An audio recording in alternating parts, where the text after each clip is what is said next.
Hello, aujourd'hui première update lecture du mois de mars. J'ai 3 livres à vous présenter parmi lesquels je pense mon plus gros coup de cœur de ce début d'année, une BD qui ne laisse pas indifférent et un roman pour lequel j'avoue j'ai peut-être été un tout petit peu mauvaise langue avant de le commencer. Bref. Le premier que je vais vous présenter, il s'agit du Pont des Tempêtes de Daniel Jensen, publié chez Brajlon, et on est sur un énorme coup de cœur. J'ai adoré, je l'ai encore tellement dans la tête. Enfin, ça faisait longtemps qu'une fantaisie m'avait pas fait cet effet-là, et pour le coup, je regrette de ne pas l'avoir lu plus tôt, parce que, soyons très honnêtes, et si vous avez regardé mon book haul, vous le savez, j'ai les 4 tomes qui sont sortis à ce jour dans ma palle. Voilà, donc il était peut-être temps que je me décide, et franchement, aucun regret de m'être enfin lancée, parce que c'était génial.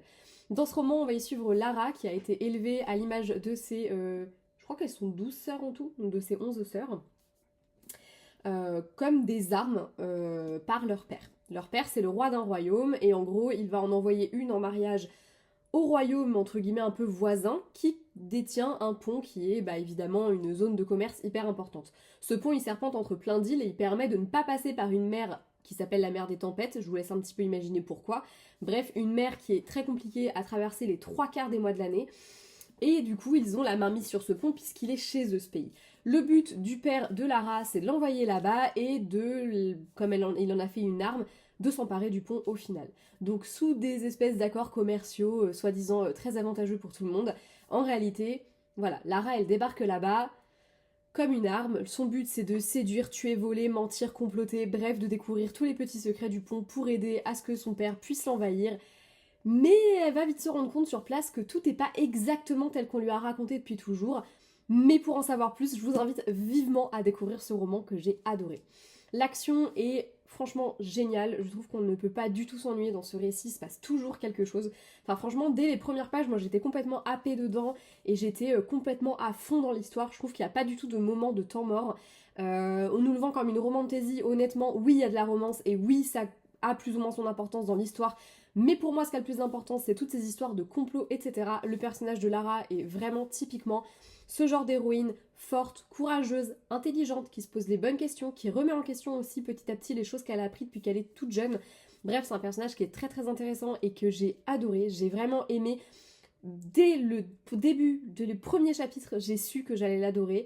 Le personnage d'Aren, qui est le roi qu'elle va épouser, de son côté, on sent que c'est pareil, son royaume lui tient énormément à cœur, il a vraiment à cœur de faire bien les choses pour son peuple et c'est hyper important pour lui. J'ai vraiment adoré la relation qu'on va voir se tisser entre les personnages qui ne manque pas de sens, au contraire, elle est vraiment, c'est une très belle relation qui m'a énormément... Qu'est-ce que tu fais Freya? Bien joué. Qui m'a énormément touchée, je disais. Et j'ai vraiment aimé toute l'histoire, les intrigues de cours sont hyper intéressantes, c'est toujours quelque chose que j'adore suivre, et là en l'occurrence je trouve que c'est très bien fait.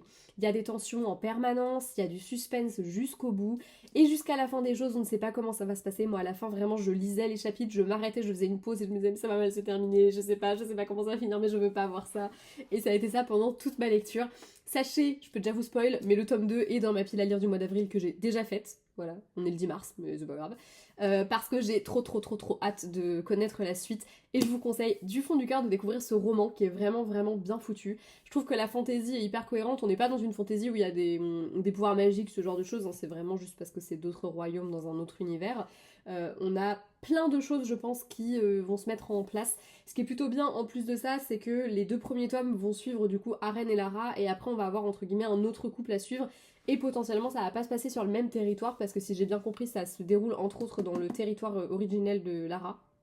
Donc je pense qu'il y a pas mal de choses à en dire parce que franchement avec tous ces royaumes, ouais, il y a du boulot, le world building est vraiment très intéressant, les personnages également, il y a de l'action, il y a du suspense, il y a tout ce qu'on aime, franchement il se lit super vite. Il est pas, en vrai il est pas très long je trouve, il est écrit... plutôt normalement, il y a quand même des beaux espaces, bref, c'est un très beau livre et surtout c'est un très bon livre que je vous conseille et pour l'instant c'est mon plus gros coup de cœur de ce début d'année. Voilà. Après ça, j'ai lu un livre que j'ai beaucoup aimé mais c'est un peu délicat de parler de coup de cœur vu le sujet qui est abordé. J'ai lu Rature indélébile, un roman graphique jeunesse d'Aurel Gaillard et Kamika. On est vraiment sur un récit jeunesse, moi je l'ai trouvé au rayon jeunesse de ma bibliothèque. On est sur des dessins qui sont jeunesse et on est sur un texte qui est adapté pour les jeunes. Par contre, et je trouve ça très bien parce que ce n'est pas indiqué du tout dans le livre, mais les bibliothécaires ont mis qu'il y avait du contenu sensible, et oui, il y a du contenu sensible, parce que ce récit parle, entre autres choses, et principalement de harcèlement. Vous le savez, c'est pas nouveau, je vous l'ai déjà dit, je pense, à plusieurs reprises, mais c'est un sujet qui est très sensible pour moi, parce que personnellement, j'ai vécu le harcèlement, et en lisant cette BD, je me suis énormément retrouvée dans le personnage c'est Juliette. Oui, c'est Juliette. Tout à fait. Dans cette BD, on va donc suivre Juliette qui entre en 4ème et qui est trop contente parce qu'elle est avec sa meilleure amie. Bon, elles sont un peu dégoûtées parce que leur petit groupe de 4 copines est explosé, il y en a 2 dans une classe, 2 dans l'autre, mais au moins elles sont ensemble et ça c'est cool. Seulement, elles n'ont pas vraiment les mêmes désirs pour cette année de 4ème puisque Mathilde, la meilleure amie de Juliette, bah elle a un peu envie de rejoindre les personnes populaires, elle commence à s'intéresser aux garçons, enfin voilà. Et elle va petit à petit devenir pote avec les gens populaires que Juliette, elle de son côté, elle peut pas saquer. Parce que Juliette, bah elle aime bien être la première de la classe, elle a des bonnes notes et elle aime ça, elle aime l'école, elle aime bien, elle va préférer aller bouquiner dans son coin que d'aller faire la fiesta. Bref, c'est pas du tout le genre de personne qui l'attire. Et en plus de ça, elle, quand on l'emmerde à faire le bordel pendant la classe, elle va être du genre à dire bah vous me faites chier en fait, vous fermez là. Et du coup, elle va s'attirer les foudres de Karine, qui est une des nanas les plus populaires de sa classe. Et elle va petit à petit être sujette à du harcèlement jusqu'à ce que, ça va atteindre son paroxysme au moment où une photo d'elle dénudée va circuler sur les réseaux sociaux, et à partir de là, c'est la descente aux enfers pour Juliette. Cette BD traite de sujets vraiment difficiles, on y est donc question de nude d'envoyer son consentement, juste comme ça. Juste pour le préciser, c'est illégal, hein. C'est très très illégal, ça s'apparente à de la pédocriminalité, c'est pas légal de faire ça. Même si c'est une photo qu'on vous a envoyée, vous n'avez pas le droit de la diffuser, vous n'avez pas le droit, voilà. Et si on la prend en plus de ça à l'insu de la personne, c'est encore pire. C'est pas légal et vous risquez très gros. Donc, enfin voilà. Et au-delà de l'aspect pas légal de la chose, putain mais quel intérêt sans déconner. Bref, c'est comme le harcèlement, ça n'a aucun intérêt. Ça tue des gens, c'est mal, c'est méchant, c'est ridicule, ça ne vous apportera rien dans la vie. Rien du tout. Vous allez vous marrer 5 minutes, pourquoi? Aux dépens de quelqu'un en plus? Voilà, bref. Le harcèlement tue, c'est de la merde, faites attention à ce que vous faites, faites attention à ce que vous dites, soyez bienveillants les uns envers les autres, c'est tout ce que j'ai à dire. Voilà. Bref, ça traite de sujets particulièrement sensibles, on parle de harcèlement, on parle de mutilation, voilà. C'est un spoil, mais j'en ai rien à foutre. À un moment donné, faut dire les termes aussi, et c'est pas facile de lire un truc quand t'es pas préparé à ce genre de choses. Donc voilà.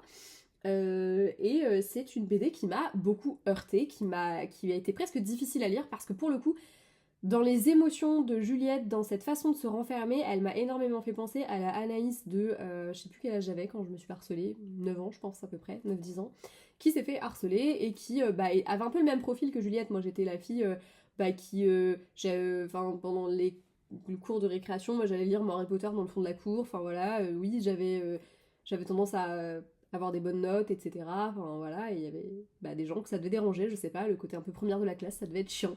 Et du coup, j'ai eu l'impression parfois vraiment de me retrouver dans Juliette, et ça m'a fait un peu de mal, faut être honnête, c'était pas facile à lire, et en même temps, ça fait du bien de voir des gens qui en parlent. Aurèle Gaillard, c'est elle qui a écrit la BD, et elle l'a fait illustrer du coup par Kamika, et elle est prof, enfin elle était prof en tout cas avant, et du coup, elle parle de choses qu'elle a vues, c'est pas un vrai témoignage, et pourtant je trouve qu'il reprend plein de petits témoignages multiples que l'on a entendus un peu partout.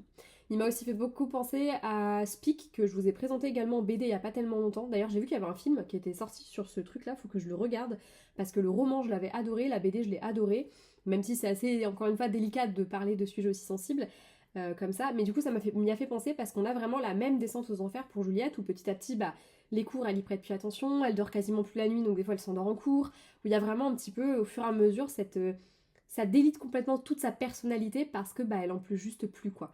C'est une BD qui est très forte, qui est très dure, mais qui est hyper importante à lire parce que je pense que c'est important et pour les gamins qui sont harcelés de se rendre compte qu'ils sont pas les seuls et que la pente on finit toujours par la remonter et que voilà c'est dur. Mais en même temps je ne le mettrais absolument pas dans les mains de quelqu'un qui se fait harceler parce que justement la façon dont Juliette descend petit à petit, c'est dur à lire, c'est vraiment dur à lire. Je le mettrais plutôt dans les mains d'un gamin qui a peut-être vécu le harcèlement et maintenant s'en est remis, voire d'un adulte, comme c'est mon cas à moi, d'être une adulte et de 20 ans plus tard de me dire allez vas-y je lis sur le sujet. Parce que je pense que tu le lis au moment où ça t'arrive, c'est compliqué. Par contre, en prévention, à des petits cons qui se diraient dis donc j'aurais bien harcelé les cocos là-bas parce que je les aime pas, parce qu'ils sont pas beaux, parce qu'ils sont pas des fringues de marque, parce que c'est une madame je sais tout, parce qu'elle nous enquiquine à être trop sérieuse. bah ça pourrait être une bonne idée. Voilà. En tout cas, c'est une BD qui heurte, qui aborde des sujets hyper sensibles et qui, à mon sens, le fait plutôt bien. Et je vous conseille de la découvrir. Accessoirement, je pense que ça peut être encore une fois un bon moyen aussi d'échanger sur le sujet avec des jeunes. Voilà, pas trop jeunes encore une fois, parce que comme je vous l'ai dit, sujet quand même assez sensible de la mutilation, enfin automutilation, c'est pas hyper fun. D'ailleurs, j'ai bien aimé la façon dont c'était présenté au début, où tu comprends plus ou moins jusqu'au moment où tu apprends que c'est vraiment le cas. Mais jusque là, c'est beaucoup sous-entendu pendant un temps, et bon, bah quand t'es pas trop idiote, t'arrives à additionner 2 plus 2, et surtout quand tu l'as vécu, pas moi, je me suis pas automutilée, mais j'avais des copines qui le faisaient. Et du coup, bah forcément, il y a un moment donné où tu additionnes à plus B et t'arrives à voir, c'est des signes. Les signes que je voyais chez Juliette, je les ai vus chez des copines à moi à l'époque du collège. Bref, si ça va pas, parlez-en. Voilà. Je sais que c'est pas facile, hein, que c'est plus facile à dire qu'à faire, mais si ça va pas, faut en parler. Faut pas rester seul dans son coin. Voilà. C'est le problème qu'on a tous hein, quand on est harcelé. Moi, la première, je ne parlais pas. Ma mère s'est rendue compte de certaines choses, mais ça a pas bougé plus que ça non plus. Ça a fini par se tasser au bout d'un moment. Et c'est pas normal, ça devrait même pas arriver, donc parlez. Parler. Voilà. On ne le dit pas assez, mais parler. Bref, on va rester dans les teintes un peu violettes d'ailleurs. Remarquez qu'il y a quand même un dress code dans cette, dans cette lecture, puisque la couverture du dernier roman que je vous présentais, je vous l'insérerai quelque part par ici. Il s'agit de, et violette également du coup, il s'agit de Mad Majesty de Delinda Dane, et on va un petit peu calmer le sujet du harcèlement qui m'a légèrement touchée, je crois. Je pense que ça s'est vu. Puisqu'on va parler de une romance. Voilà, une romance royale, puisque le roi, non, le prince héritier, Damian, va accéder au trône puisque son père est décédé, mais pour ça, il faut qu'il soit marié. Il est héritier du coup de la couronne de Grande-Bretagne, on est évidemment sur une uchronie, sur une romance qui va un petit peu... je ne sais pas ce que je suis en train de dire, mais sur une uchronie de la royauté britannique, évidemment, hein, puisque le roi Damian il n'existe pas pour de vrai. Et le roi Damian, donc, il doit trouver une fiancée. D'autant plus qu'il n'est pas trop aimé par le peuple, parce que ses frasques font la une des journaux tout le temps. Donc sa mère, elle lui trouve la parfaite petite fiancée. Quelqu'un qui est issu du peuple, mais qui a étudié les bonnes manières, Ophélia Saint-John. Sauf que lui, c'est pas Ophélia qui l'intéresse, c'est Esmé, sa petite sœur, qui, de son côté, la royauté, franchement... Bon, elle est pas hyper fan, voilà, à l'inverse de sa sœur qui a été élevée pour devenir littéralement quelqu'un de la haute société, elle c'est pas du tout son truc, elle a été dans des écoles publiques, elle travaille des heures et des heures pour essayer de payer le traitement de son père qui est atteint de sclérose en plaques, donc voilà, la royauté elle s'encarre l'oignon, pour être très honnête avec vous. Seulement voilà, Damian c'est sur elle qu'il a jeté son dévolu et il compte bien lui faire changer d'avis, qu'elle le veuille ou non. On est donc sur une troupe de type mariage arrangé, pour ne pas dire mariage forcé quand même, parce que bon, même s'il a des bons arguments pour la faire changer d'avis et lui faire accepter ce mariage, de base, elle n'en a pas hyper envie. J'ai été mauvaise langue avec ce roman, puisque le premier que j'avais lu l'autrice, je l'avais pas trop aimé, et du coup, j'avais un peu peur, je vous l'ai dit dans la pile à lire de mémoire, j'avais un peu peur que ce roman, je l'aime pas trop. Voilà. Je m'étais dit, en fait, par rapport à ce que j'avais pas aimé dans le roman, alors je crois que c'était Stairway to Heaven, de mémoire, je crois, le titre. Ou Highway to Us. C'est un des deux, mais je crois que c'est Stairway to Heaven que moi j'ai lu. J'avais pas trop aimé, il y a des choses que j'avais pas trop aimé dans la romance, la façon dont elle était foutue. Certains trucs m'avaient pas hyper plu, mais du coup, pour moi, c'était plus autour de la... Enfin, c'était la plume plutôt de l'autrice qui m'avait pas plu, plutôt que le contenu, quoi. Donc je me disais, j'ai peur que... Enfin... Les deux allaient de pair, évidemment, mais c'était par rapport à comment elle avait raconté les choses. Et du coup, je me dit, ça se trouve, je vais pas aimer, parce que, voilà. Et en fait, j'ai bien aimé, hein. Voilà. Hein. Je l'ai trouvé un peu long, mais je pense que c'est parce que j'ai mis un peu de temps à le lire, parce que c'était la semaine des payes, donc généralement, je lis un peu moins la première semaine du mois, parce que souvent, j'ai plein de trucs à faire, donc la semaine, je la vois pas passer. Et du coup... Je pense que c'est pour ça que j'ai trouvé un peu long, parce qu'en vrai, ça va, même si 500 et quelques pages pour une romance, je trouve ça énorme. Mais en vrai, non, c'était cool, hein. C'était cool, hein. Esmé, je l'ai bien aimé. Damien, je l'ai pas trop aimé, mais parce que c'est un peu un connard. Ce qui m'a le plus gonflé, c'était un petit peu le fait qu'il fasse toujours 3 pas vers elle, et puis finalement, il en fait 12 en arrière, et puis il en fait 3 pas vers elle. Et elle, à chaque fois, elle est un peu en mode, on dirait que elle oublie un peu vite comment est-ce qu'il a été, elle va facilement vers lui alors que c'est un gros connard, et quand elle se dit non bah c'est bon j'arrête, je ferai plus de pas vers lui, finalement elle y retourne quand même. Bref, ça m'a un petit peu gonflé, mais en même temps bah c'est assez cohérent avec les personnalités des personnages, donc j'ai trouvé que c'était ok. Mais je pense que c'est ce qui fait aussi que j'ai trouvé ça un petit peu long. Mais sinon, j'ai trouvé que c'était plutôt cool. Le personnage de Damian était hyper intéressant parce que, bah, du coup, on aborde plein de sujets différents. On va aborder la question du deuil, on va aborder la question de la maladie, on va aborder la question des syndromes post-traumatiques. Puisque justement, lui, il en souffre, il a un gros syndrome post-traumatique et ça se voit le nez au milieu de la figure, même si les gens ont l'air de faire comme si tout allait bien. D'ailleurs, moi, j'ai trouvé ça fou que ça se passe comme ça, et en même temps, ça paraît tellement normal dans un truc où les convenances, les apparences, enfin, voilà. Je trouvais que c'était aussi... Enfin, il y avait tout le temps des rebondissements, des événements, des choses qui faisaient que même si, en soi, c'était entre guillemets un peu long, à mon sens, on s'ennuyait pas. Il y avait toujours des choses qui se passaient, que ce soit bah, dans le lien entre les deux personnages, que ce soit autour d'eux ce qui se passait à la cour, le fait que bah, tout le monde n'accepte pas Esmé, elle de son côté, sa sœur bah, lui en veut de ouf. Donc c'est plein de petits trucs comme ça qui se passent, qui font qu'en fait bah, il se passe toujours quelque chose, le récit est dynamique, il y a quand même un petit suspense où tu te dis, tu sens qu'il va y avoir une couille, mais tu sais pas à quel moment elle va tomber. Pareil, les personnages ils ont des secrets, on sait qu'ils ont des secrets, mais du coup on a envie de savoir ce que c'est. Donc non, il était plutôt bien, il est bien écrit, les personnages sont bien écrits, donc franchement j'étais hyper mauvaise langue, c'était cool. Encore une fois, comme je vous dis, j'ai eu du mal avec le côté un peu connard de Damian, mais ça je pense que ayant écrit un gros connard, coucou Trey si tu passes par là, je vois pas pourquoi il passerait par là, c'est un personnage que j'ai écrit, c'est complètement con cette phrase, mais bon bref, j'ai quand même écrit un personnage qui est un gros connard, donc bon, je suis très malvenue pour traiter les personnages des autres de connards et dire que ça m'a gâché ma lecture parce que c'est pas le cas du tout. Il m'a grave gonflé, soyons très honnêtes, et puis ce côté on fait 2 pas en avant, puis 2 pas en arrière, puis 2 pas en avant, puis 2 pas en arrière, ça m'a vraiment gonflé. Mais en même temps, je trouvais que c'était cohérent avec les personnages et ça m'aurait fait chier que trop vite ça se passe. On est sur un vrai slow burn, il y a vraiment du temps avant qu'il se passe quelque chose, et c'était exactement ce que je voulais pour ça, parce que dès le début tu te dis c'est pas possible, ça peut pas rouler tout de suite entre eux. Il y a trop de non-dits, il y a trop de... Ils sont trop... Enfin lui il est trop calculateur et méchant, et elle de son côté elle a trop de caractère pour se laisser faire comme ça, donc c'était vraiment très bien, et j'ai super hâte de lire le tome 2 qui sort je crois en avril ou mai, enfin en tout cas très bientôt. Voilà. C'est déjà tout pour cette vidéo, j'espère qu'elle vous aura plu, j'espère surtout vous avoir donné envie de découvrir ces 2 romans et cette BD parce que franchement ça vaut le détour, c'était vraiment très cool.